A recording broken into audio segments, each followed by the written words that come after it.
Waswahili wanasema, uchungu wa mwana aujuaye ni mzazi.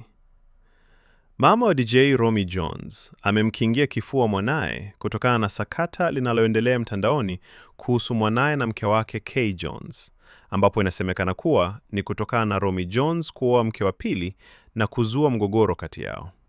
Basi mama akasema hivi: mimi Mama Romeo, nataka niondoe utata kidogo hapa.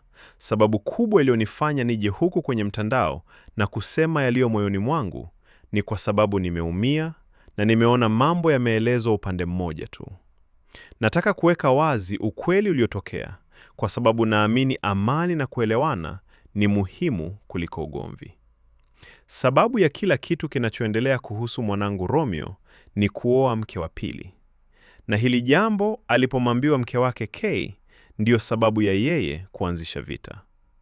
Sisi ni Waislamu na mkwe wangu huyu ni Muislamu na anajua siku zote mwenzie anaweza kuongeza. Naumia kuona kama lawama zote zinaelekezwa sehemu moja wakati sisi wote tunajua hali ilivyokuwa.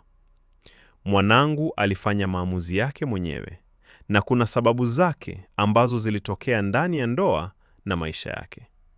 Kama iliamuliwa kuzungumzia jambo hili mbele ya watu, ningependa pia sababu zote zielezwe kwa haka, sio upande mmoja tu. Kila mtu ana hisia zake, lakini ukweli wote unapaswa kusikika. Pia kuna jambo liliniumiza sana, kuona baada ya hapo mtu analazimishwa kuposti na kuomba msamaha. Nimeona ujumbe na mawasiliano yaliyokuwa yanaendelea, na imenifanya nijiulize kama kweli hayo yalikuwa yametoka moyoni au kulikuwa na msukumo kutoka kwa wengine. Mimi kama mama nawapenda wakwe wangu wote. Sina chuki na sitaki kuona familia ikigawanyika. Ninachotamani ni amani, heshima na kila mtu kusikilizana. Kila mmoja ana nafasi yake na kila mmoja anastahili kuheshimiwa. Nimeamua kusema haya si kwa kuanzisha ugomvi, bali kwa sababu ninaamini ukweli, upendo na mazungumzo ya wazi ndiyo yanaweza kuleta suluhisho. Tunawaombea wanafamilia wote upatanisho.